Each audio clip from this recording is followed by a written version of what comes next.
Hello and welcome to Football Daily, where in honour of Remembrance Day, we found 10 incredible stories of footballers who went to war. Let their and every serviceman's bravery and selflessness never be forgotten.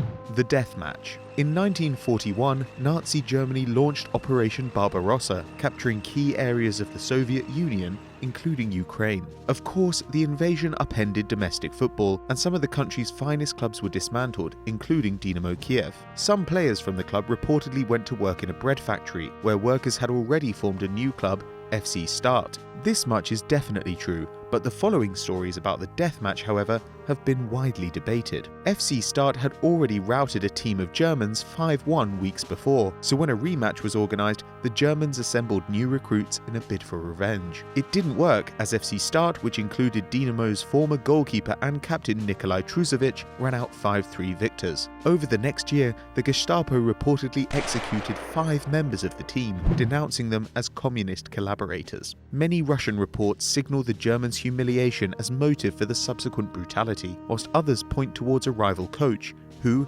after his team were thrashed 8-0 by the Bakers, reported them all as political saboteurs. One thing's for sure, these boys didn't just break bread with the Germans, they broke records, going unbeaten for the entire 1942 season. The Football Battalion.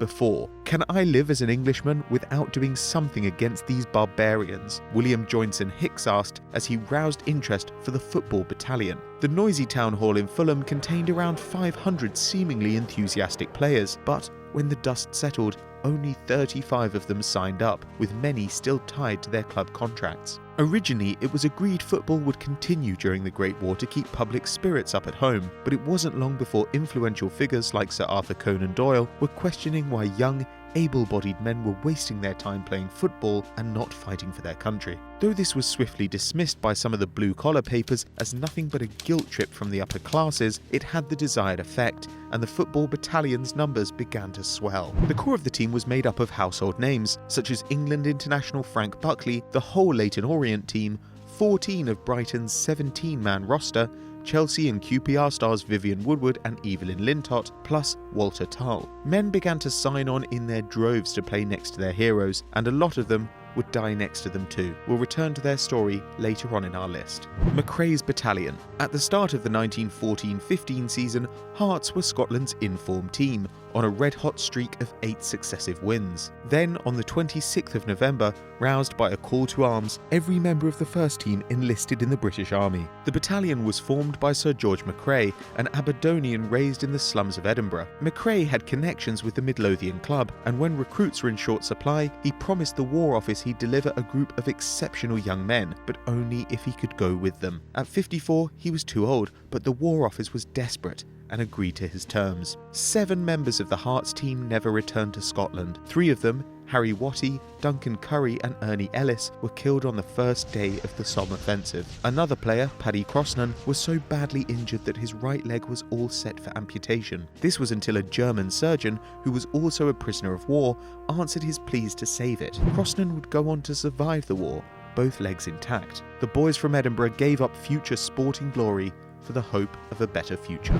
The 40-yard crawl. William Angus played for Celtic before joining the 8th Battalion Highland Light Infantry in World War II, where he soon found himself part of a daring covert mission. Led by Lieutenant James Martin, Angus and his small crack team headed towards enemy trenches in the dead of night, before being spotted in a vulnerable position. The Germans promptly detonated a landmine, and what remained of his unit had to abort the mission. It was thought Martin was dead, but when he was seen moving in no man's land, Angus volunteered to embark on a daring mission to save his life. When this was refused by his senior officers, who labelled it suicide, he reportedly told them it does not matter whether death comes now or later. After finally being granted permission, Angus set off into no man's land with a rope tied around his waist, so they could reel him back if he was seriously injured or killed. Angus got to Martin undetected, giving him a shot of brandy, but when he stood to support his lieutenant's fragile body, the Germans spotted him, and heavy fire began to rain down on their position. Miraculously, they both made it back alive, but Angus lost an eye and part of his foot. For this act of bravery, William Angus became the first professional footballer to be awarded the Victoria Cross. England's first black officer.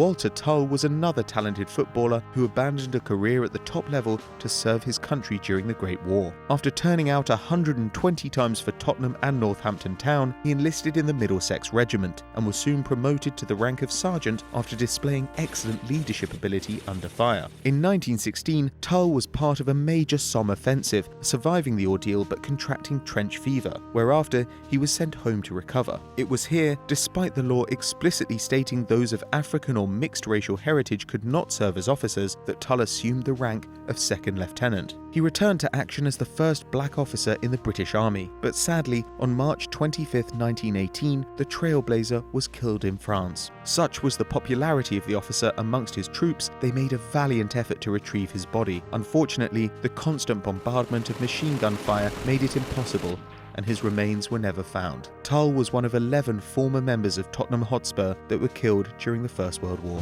Safe hands. The first professional footballer to join the British Army was reportedly Bradford City defender Donald Bell, who enlisted on June 15th as part of a Yorkshire regiment. Shortly after he wed his childhood sweetheart, he was shipped off to France, where he'd eventually take part in the Somme offensive. With his battalion under extreme fire, 2nd Lieutenant Bell apparently lined his pockets with grenades, attacking enemy machine gun posts to rescue their perilous situation. The London Gazette, reporting on the incident at the time, noted his endeavours were successful, killing the machine gunner with his pistol before blowing up the communication trench with grenades. However, when he tried to repeat these heroics 5 days later, he was killed, aged just 25. He was awarded a posthumous Victoria Cross for his bravery, which was eventually purchased for £252,000 by the PFA in 2010. The Good Doctor. When war broke out in 1914, another footballer who immediately signed up was Welsh international Lee Roos. The eccentric goalkeeper's club career included Stoke,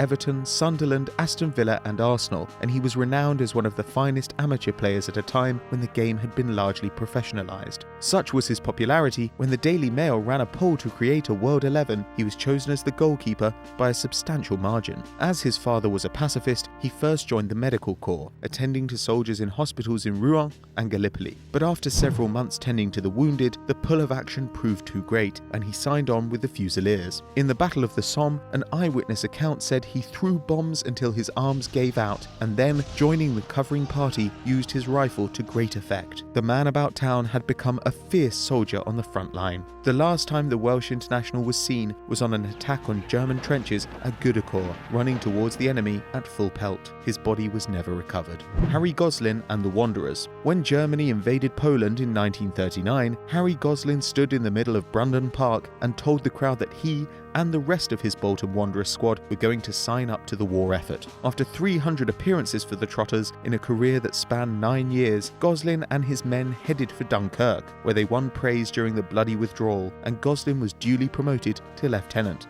During his service, he was also temporarily posted in East Anglia in case of a German invasion by air, giving him an opportunity to represent England a further 2 times, against Scotland and Wales. The regiment was then sent to take part in the successful defence of Alim el Halfa in Egypt, where the human loss on both sides exceeded 90,000. Shortly after, Goslin and the Bolton boys would represent the British Army in a 4-2 defeat of the Polish Army in the simmering heat. Sadly, in December 1943, he was struck by shrapnel in a mortar explosion and died 2 days later from his wounds. Remarkably, he was the only member of the Bolton team who was killed during active service. The rest of the squad lined up on the same spot he stood years prior, during a New Year's Day War League game to honour their fallen leader.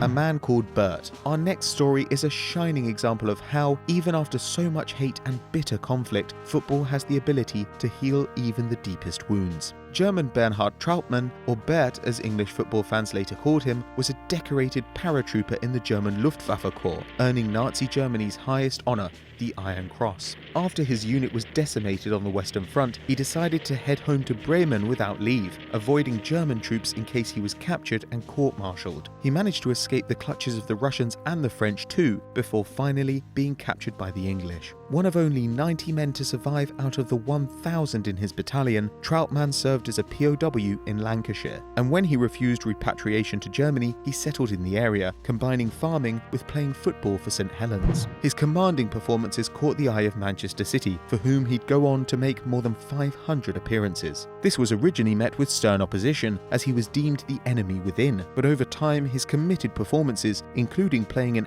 FA Cup final in 1957 with a broken neck, began to endear him to the British public. He was eventually awarded an OBE for his services to football, going to remote areas such as Burma, Tanzania and Pakistan to spread the message of the beautiful game. The Football Battalion. After. On the 16th of January 1916, the Football Battalion finally reached the front line. During this 2-week period in the trenches, 4 members were killed and a further 33 injured. Woodward, who had sustained a serious injury to his thigh, was sent home, a luxury not afforded to his fellow England international Lintott, who was killed at the Somme. 462 more men died at the Battle of Arras in 1917, as the battalion continued to be decimated, although amongst its survivors was first member and Major Frank Buckley. As a result of shrapnel punctures to the lungs, Buckley never played football again, but he did go on to manage Hull, Wolves and Blackpool, and such was his love for his men, he reportedly used his earnings as a successful manager to put some of his fallen comrades' children through school. When asked to summarise the Football Battalion, Colonel Henry T. Fenwick said, "I knew nothing of professional footballers when I took over this battalion, but I have learnt to value them. I would go anywhere with such men."